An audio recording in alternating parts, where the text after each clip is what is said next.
પછી તમારા મા બાપ ગમે તેવા હોય, તમારું હારું ગાતા હોય કે ના ગાતા હોય, તમારું હારું બોલતા હોય કે ના બોલતા હોય, પણ છતાંય તમે કદાચ પુરુષ તરીકે તમારું કર્તવ્ય મા બાપની સેવા કરવી અને એમનું ભરણ પોષણ કરવું એ તમારી જવાબદારી છે. ભલે મા બાપ ગમે તેવું બોલે ને, એની બાજુ ના જોતા ઉપર બેઠેલા મા બાપને જોજો, એ તમારો હિસાબ કરશે. આ જમાનો આવો છે, તમને કોઈ જસ નહીં આલે. તમે ગમે તેટલા હારા કદાચ રહેશો ને, 4 ભાઈ હશો ને 4 માંથી તમે એકલા જ તે મા બાપની સેવા કરતા છો, મા બાપનું ભલું વિચારતા છો ને, એ જ મા બાપ તમારું બહાર જઈ અને તમારું જ ખોટું ગાતા હશે. આજનો જમાનો એવો છે, આજની માયા એવી છે, તમને જસ નહીં આલે એટલે તમે દુઃખી થાઓ કે હારું આટલું બધું એના હાથર કરું છું, મને થોડી મને જસ નહીં આલતા, મારી ખોટી વાતો કરે છે. પણ આ બધું સાંભળતા નહીં ગોડાઓ, આ બધી માયા બધી રચાવ. પણ તમારે તો તમારા કર્તવ્યનું પાલન કરે. ભલે મા બાપ મને કાઢી મેલતા ને તો નાક વગરનો નકટો થઈને તે એમની સેવા કરીશ, નો બનીને સેવા કરીશ. જ્યારે જ્યારે જરૂર પડશે ને તો બીજા ભાઈઓ કોઈ આવશે નહીં આવે, પણ હું પેલો ઊભો રહીશ. ભલે તમારી જોડે પૈસા ના હોય ને તો મારા જેવી માતાને પ્રાર્થના કરજો, તમારા બેંકના ખાતામાં ના નાખ્યા તો મને મેળવીને કહેજો. એ રીતે પરિવારનું ભરણ પોષણ કરવાનું એ તમારી જવાબદારી છે. વ્યક્તિગત જે માણસ પોતાનું નહીં પણ બીજાના માટે જીવતો હશે ને એના માટે ભગવાન માતાજીની કૃપા વિશેષ હોય.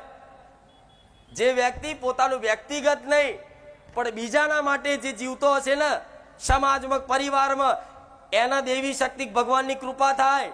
અને એવી અઢળક કૃપા થાય ને કે તમને માધ્યમ રાખી તમારી માં તમારા પરિવારનું નહીં, તમારા કુટુંબનું નહીં, છેક સમાજ સુધી તમારો ડંકો વગાડી દે.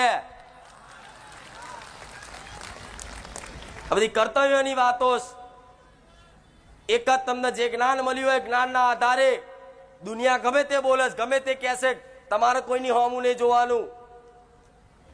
જેમ કે આ સત્યનો માર્ગ ઝાલશો ને એટલે પહેલું તો તમારો પરિવાર જ તમારો વિરોધ કરશે, તમારું પરિવાર જ તમને નહીં મોને.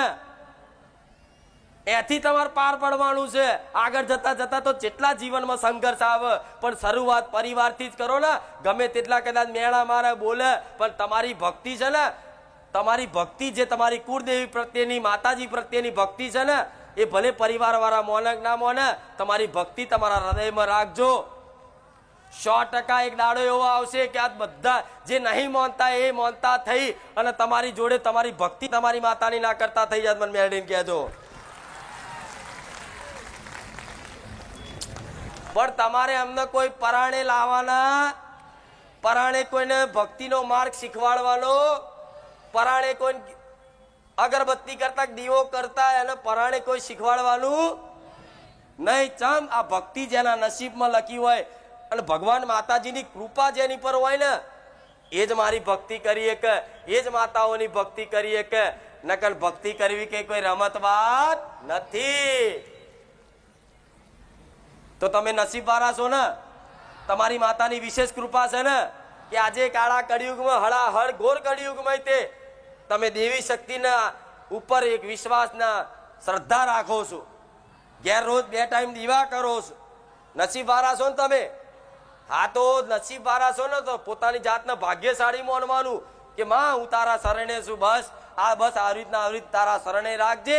આ તો જીવન છે માં, સુખ દુઃખ તો આવતું રે. મને હવે એવી સમજ મળી, બા દુઃખ આવે તો ભલે આવતું, પણ તું મારી માં મારી જોડે લાજે, તું મારો સાથ ના છોડતી. તમારી માં ક્યારે સાથ નહીં છોડે, વિશ્વાસ રાખજો. અને એ તો છે, પણ હું નહીં. પહેલું ચમ તમારી માતાનું કહું છું કે મારા પહેલા તમારી માં મોટી તમારા માટે, મારી વસ્તી માટે સૌથી મોટી હું માતા છું. અને તમારા માટે તમારી માં મોટી મારા કરતા. હું એટલે તમારી માતાઓનું મહત્વ વધારે આલું છું કે દીકરાઓ મારા કરતા વધારે તમારો કુળનો દીવો રાખજો. એને 100 વખત યાદ કરો તો મને 1 વખત યાદ કરશો ચાલશે. એના 1000 વખત યાદ કરશો અને મને 10 વખત મને મેળવીને યાદ કરશો ને તો હું રાજી રહીશ. પણ 1000 વખત તમારી માનું નામ લેજો અને 10 વખત મારું લેજો તોય ચાલશે.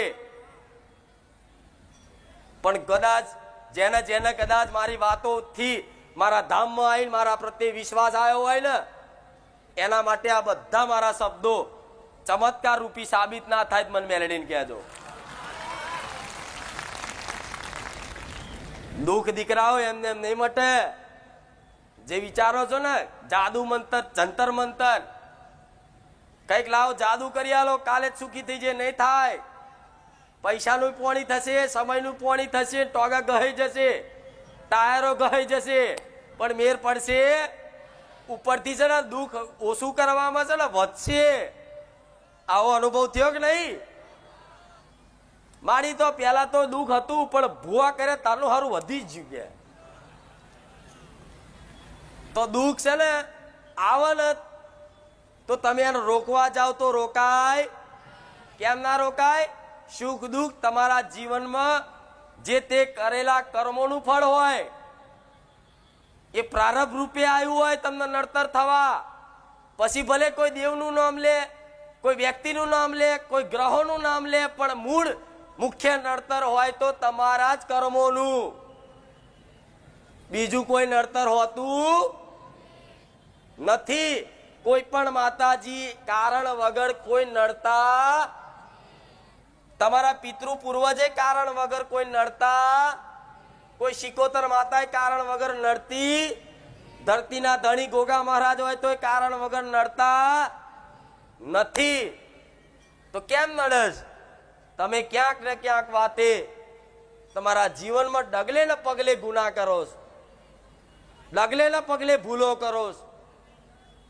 પણ ભૂલો કોને કહેવાય, ગુના કોને કહેવાય, એનું જ્ઞાન નથી. એટલે આ સમજ, ગેરસમજના કારણે તમે તમારી બુદ્ધિથી વિચારો ખરું શું નડસ, શું નડસ, શું નડસ. પણ મારા જેવી માતાને કહેવું હોય કે દીકરા તને કશું જ નહીં નડતું, તને તારા કર્મો જ નડસ, તને તારો ભાવ જ નડસ, તને તારો સ્વભાવ જ નડસ. કોને કહેવા જો કહો? તમારો સ્વભાવ ચીડ્યો હોય તો દુઃખી થવાનું કારણ કહો? તમે વ્યક્તિ જાતે જ બનો છો ને કે કોઈ બીજું બનસ?